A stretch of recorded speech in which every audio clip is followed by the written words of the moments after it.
ли съм? Да. Добре, здравейте, намираме се в центъра на София в този светъл празник. Днес почитаме Света Кривьота, която е повелителка на виното, винарките, пушачите, цигарите и всички други удоволствия. Сега ще питам виждам там има едни граждани, които се разхождат в този светъл празник. Здравейте, знаете ли какъв ден е днес?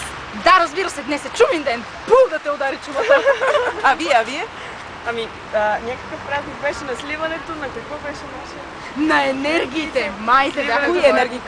Края на света? 800 години, да. Точно така. Ще се случи. Днес е краят на света и също китайската каква?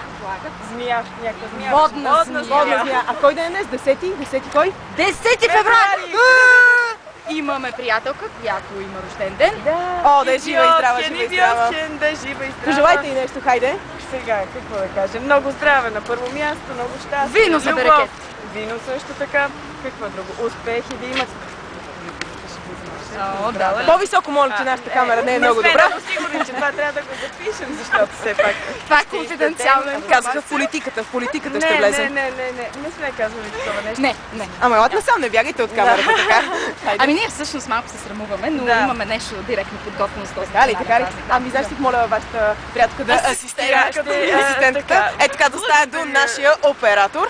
И сега ще чуем нещо специално подготвено за празника. Слушаме ви. Да, благодаря ви. Нужно ме това микрофон. Заповядайте. Аз ще изляза от кадър. Довиждане. Добре. Ох, Ивет. За теб не мога да измисля достоен епитет.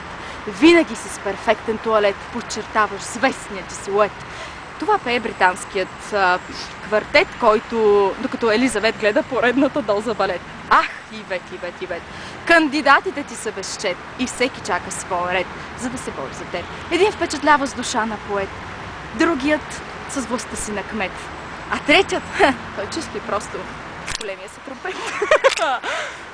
Така, предлагат ти букет, кабриолет, мезонет, 1, че 2, че 5. Но по-добре да ходят да продават сливи със смет, защото умът ти е от друго сет. Гониш върха, който да бъде превзет. Ех, Ивет! Пее сега за Маша, облечена в твоя жакет. Ти си единствената, на която не бих купил еднопосочен билет. Ти си като пророка Мухамед. Ти си работливата пчеличка, която неуморно дава мед. За теб минавам пред всеки парапет. Бих се возила вовеки в трамвай номер 5. Каскет, самолет, шевролет, бих ти подарила всеки предмет. Но преди всичко, Ивет, ти желая късмет и вино за берекет. Просто продължай да ни радваш всеки следващ пирует. Штурмувай до край старинния ни факултет. Ти си нашия БФ авторитет. Без теб нямаше да е също в този университет. Дързай и скоро твой портрет ще бъде в кабинета на всеки езиковецки. Това трябва да го спрем. Спри го. Не обръщай внимание на безмозъчния ми куплет, безвкусен и стар като свински котлет. Просто продължавай да ни радваш с всеки следващ пирует. Штурмувай до край стариния ни факултет. Ти си нашия БФ авторитет. Без теб нямаше да е също в този университет. Мнозина към теб проявяват афинитет. Затова дързай, скоро твоя портрет ще кичи всеки езиковецки кабинет. С теб сме през огън и лед. Обичаме те повече от първи предпочет. За враговете ти ще купим точен арбалет. Мъката ще борим безвкусен сладолет. Бихме водили за щастието ти живот като аскет.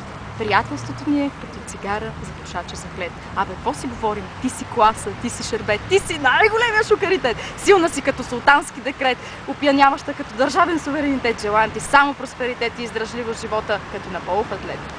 Чърда Ивет. След това, честит рожден ден, Ивет, от нас всички тук, които сме събрали, тези твои приятелки ти желаят всичко добро, както и аз. Но сега ми се поканя нашия оператор, който да ти каже нещо, той не иска да се покаже. Но защото има страх от камери, това трябва да бъде споделено, но нека насочи камерата точно къде знакът на Марко. Ние сме пред едно от любимите места, както виждаш. Поради липсата на ескалатори наблизо, решихме да посетим тази невероятна сграда. Творение на изкуството. Така само да кажем, че нашия оператор е Бибка, нали, да знаем все пак кой е той, защото ние казваме оператора, никой не знае кой снима, това може да е Коля от Каспичан. Това е Бела Лазарова, попрякор Буга Шваба.